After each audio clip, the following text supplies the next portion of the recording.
नमस्कार, न्यूज़ 18 में स्वागत है आपका। मैं हूं आपके साथ सुहानी मलिक। भीम आर्मी के मुखिया चंद्रशेखर आजाद आरएलडी के टिकट पर लोकसभा चुनाव लड़ सकते हैं।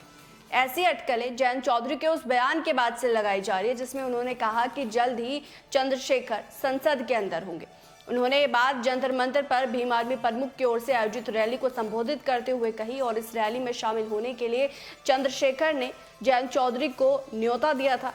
जयंत ने न सिर्फ रैली में शामिल हुए बल्कि वहां जनसभा को संबोधित करते हुए बीजेपी सरकार पर निशाना भी साधा।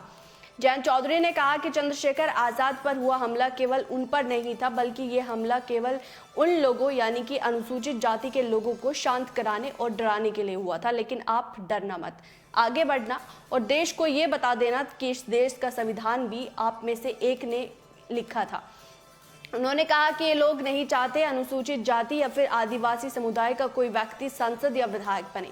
जयंत ने कहा कि चंद्रशेखर आजाद भी जल्द ही सदन के अंदर होंगे। बता दें कि जयंत चौधरी के आरएलडी का पश्चिमी यूपी में अच्छा खासा प्रभाव माना जाता है। वो विपक्ष के गठबंधन यानी कि इंडिया का हिस्सा भी है। चंद्रशेखर पर हमले की सपा मुखिया अखिलेश यादव से लेकर जयंत चौधरी तक न सिर्फ निंदा की बल्कि भीम आर्मी प्रमुख से सहानुभूति भी दर्ज कराई।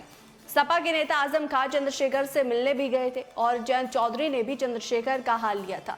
ऐसे में कहा जा रहा है कि आगामी यानी कि लोकसभा चुनाव में चंद्रशेखर भी विपक्ष को समर्थन कर सकते हैं। अब जयंत चौधरी के चंद्रशेखर के संसद में होने के बयान के बाद से कयास लगाए जा रहे कि वो आरएलडी के सिंबल पर चुनाव लड़ सकते हैं और उन्हें पश्चिमी उत्तर प्रदेश की कोई सीट दी जा सकती है। ज्यादातर अगर किसी एक सीट को लेकर चर्चा है तो वो सहारनपुर है। हालांकि इससे पहले चर्चा थी कि वो नगीना सीट से चुनाव लड़ सकते हैं, लेकिन अब वो सहारनपुर से जो है उनके चुनाव लड़ने के जो कयास है वो तेज हो गए हैं। हालांकि जयंत चौधरी ने अभी इस पर साफ तौर पर कुछ नहीं कहा। ऐसे में ये सीट एक कयासबाजी ही मानी जा रही है। रैली में बीजेपी सरकार पर हमला बोलते हुए जयंत चौधरी ने कहा कि साल 2024 में अब ज्यादा दिन बाकी नहीं। जो देश के संविधान के साथ खिलवाड़ कर रहे हैं उनकी उल्टी गिनती शुरू हो गई है। उन्होंने मणिपुर का भी उदाहरण दिया। उन्होंने मणिपुर की घटना की निंदा की। उन्होंने कहा कि उनका राजनीतिक विरोध ना हो लेकिन हम इस जुर्म को कतई बर्दाश्त नहीं करेंगे।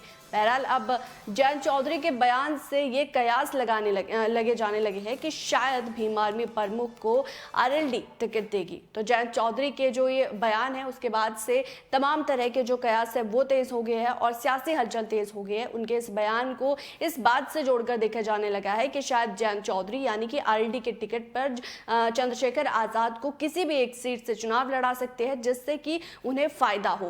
बहरहाल इस रिपोर्ट पर आपकी क्या राय है, आप क्या समझते हैं, वो जरूर कमेंट बॉक्स में बताएगा। फिलहाल मेरे साथ इतना ही, मुझे दीजिए इजाजत। नमस्कार।